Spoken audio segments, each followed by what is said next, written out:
we had the first White House press briefing by Trump's new press secretary, whose name is Caroline Leavitt. She had quite a few very interesting comments to make, and I do just want to very quickly play a clip of one of those. Good afternoon, everybody.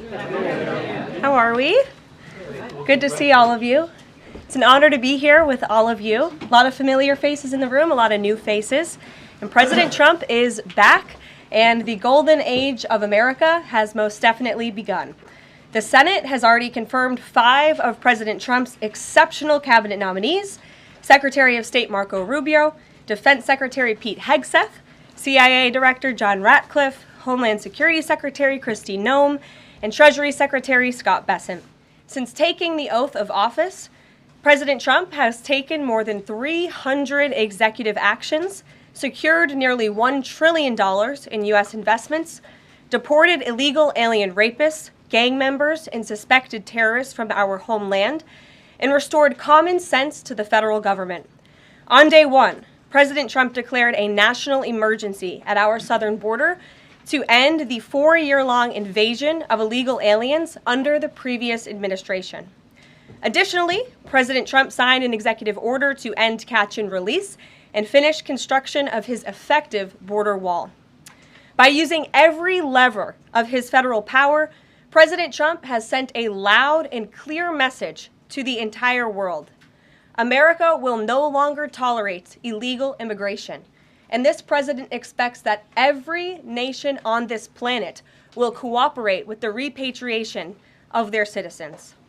As proven by this weekend, when President Trump swiftly directed his team to issue harsh and effective sanctions and tariffs on the Colombian government, upon hearing they were denied a U.S. military aircraft full of their own citizens who were deported by this administration. Within hours, the Colombian government agreed to all of President Trump's demands, proving America is once again respected on the world stage. So, to foreign nationals who are thinking about trying to illegally enter the United States, think again. Under this president, you will be detained and you will be deported.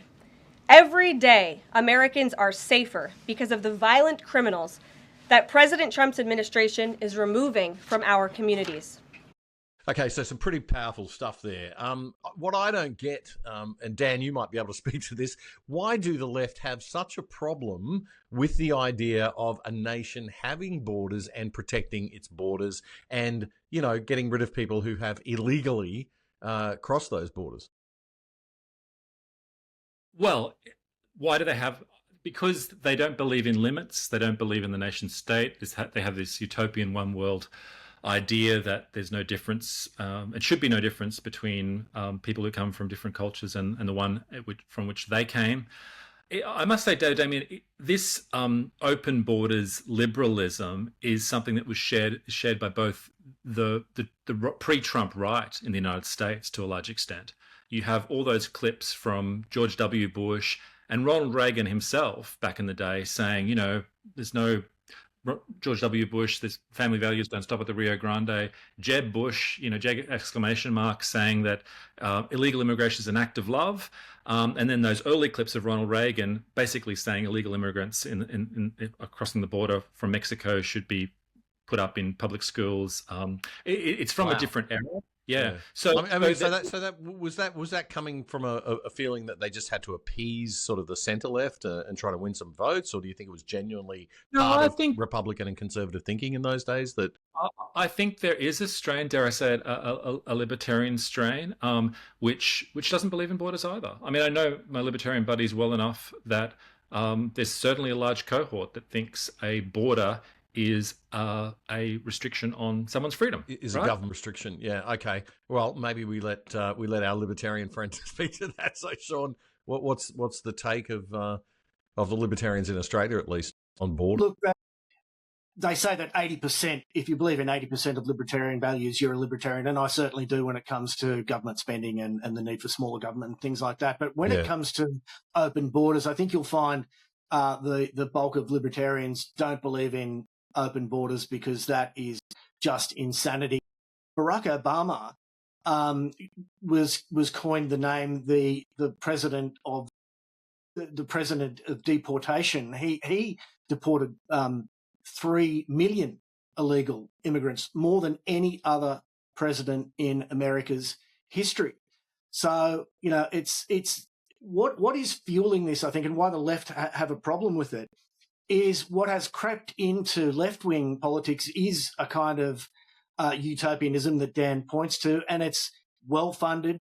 George Soros believes in an open borders policy. He believes that America, the nation state of America, creates the greatest danger that the world faces. So he's promoting an open borders policy. I think what's fueling it from the left is pure virtue signaling. It's moral status to say, everyone is equal, and there should not be a nation state. But to anyone who has a go at, say, Australians trying to limit immigration, if you ever get into an argument, I'd confront it with two questions. One is, should a government prioritise its own citizens? And I think any rational person would answer yes to that. And the second question is Australia experiencing a housing crisis? The answer to that is yes.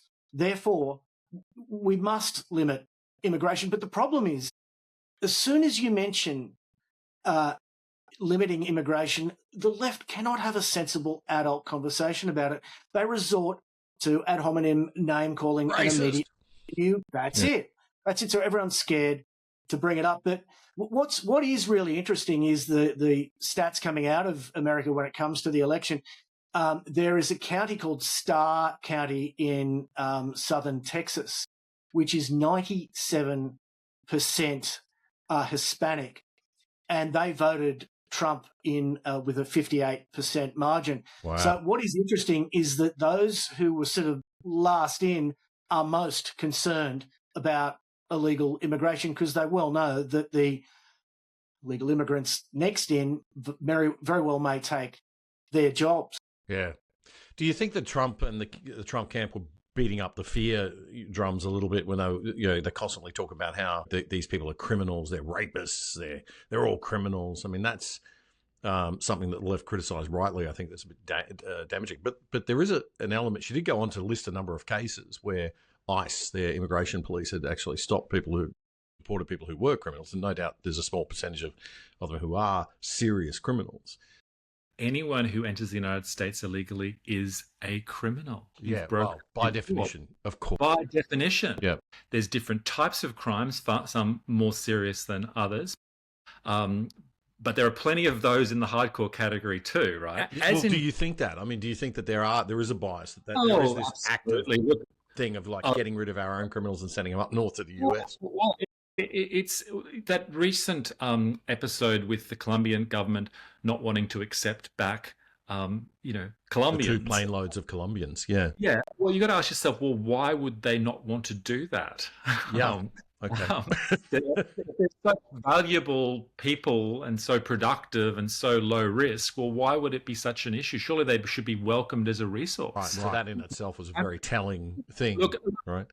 From the go-go, 2015, when he came down the escalators, he still said it probably better than anyone. There are some rapists and all the rest of it, and no doubt some very nice people. But that is the truth. And it's not saying everyone from that country is horrible. Obviously not. But it has been a strategy of governments in South America to send their worst to the United States to get them off their own books. The Other Side with Damien Coorey is Australia's best independent news commentary show, bringing you up to speed and diving deep on the issues that matter most in around an hour, with a new episode dropping every second Friday. As we enter our 5th year, we're going to be bringing you more content via our YouTube and X channels at Other Side Oz with the Other Side Unplugged.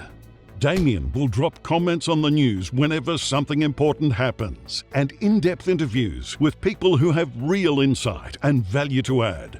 More content when it matters, but only when it matters, so you don't miss a thing. Subscribe now to our YouTube channel at Other Side Oz by clicking the button and the bell below the picture frame. And follow us on X now at Other Side Oz. That's AUS at Other Side Oz. It's free. This is The Other Side.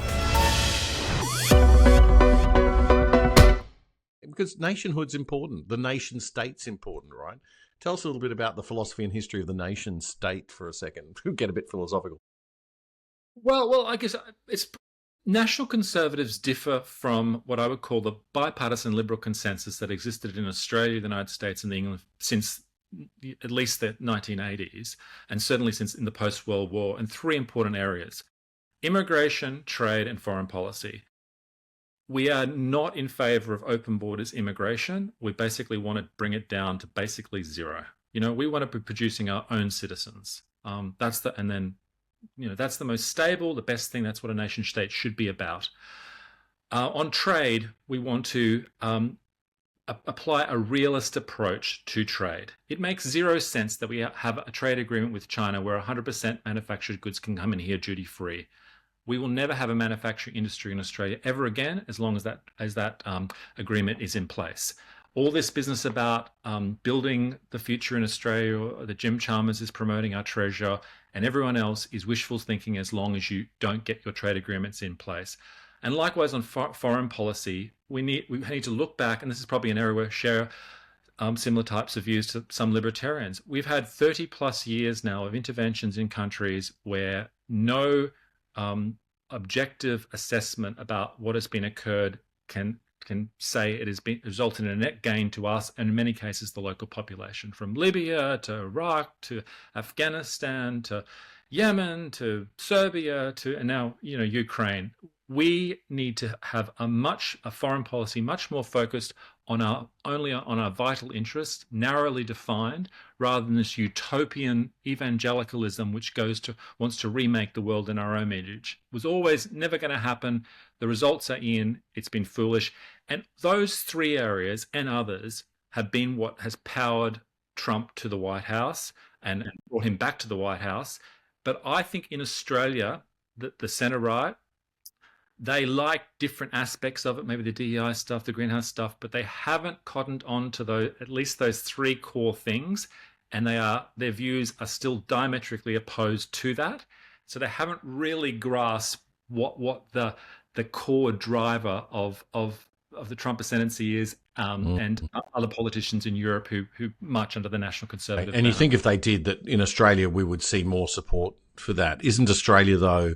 I mean, I get the feeling when I go down to the ballot box and hand out of vote cards for whatever party I might be supporting at any particular time, is I find that there's just an incredible, and I get it online all the time, an incredible left-wing leaning in this country. I mean, it is a majority lefty country. But they have never been, no mainstream party in Australia has offered anything on those three areas. But the reason they haven't offered it, Dan, is they can't get elected if they do. That's the thinking, right? I'm just playing devil's advocate here because you know how I feel about this. Said after Barack Obama got in and the Republicans did their own assessment and they said, we need to be nice to women and minorities and everything else, and that's where the future lies.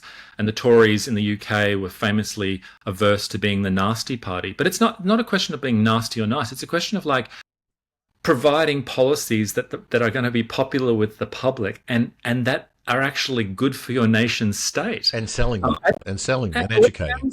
And selling them, but even selling them in a kind of oddball way like Trump did, right? It wasn't exactly focus group tested his messages before he came out with. And it wasn't simply that he was being brash or strong. That wasn't, if it had just been that, he would have ended up like a Clive Palmer, God bless you. Yep. Okay. Yep. He actually had political substance behind that sort of whatever. Policies with depth, and now he's executing those and showing leadership, and that's he's doing what he said he was going to do. The other side doesn't get more than $1 billion of taxpayers' money to bring you news from a centre-right perspective like the ABC does to bring you news from a left-wing perspective. In fact, we don't get a red cent from the government. We need voluntary donors and supporters like you to keep going and growing. And we hate asking for charity, so we've done a deal with what we think is the world's best VPN, virtual private network service. It'll keep you and your family truly safe without slowing down your internet speeds, and you can watch Netflix or other streaming services using your regular accounts with them as if you're viewing from any country in the world. And you can sign up for less than $3 a month and get a whopping 83% off the normal price. Just go to piavpn.com/otherside to sign up and get more info. That's piavpn.com/otherside.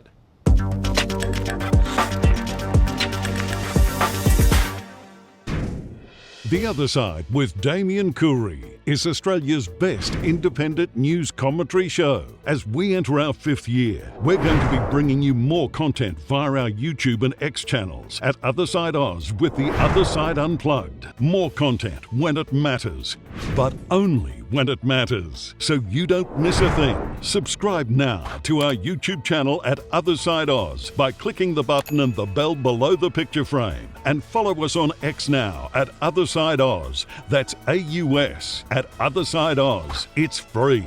This is The Other Side. Stay in touch. Check out our independent website at othersidetv.com.au. You can sign up for free there too, or join the exclusive side and help support our show for less than $5 a month.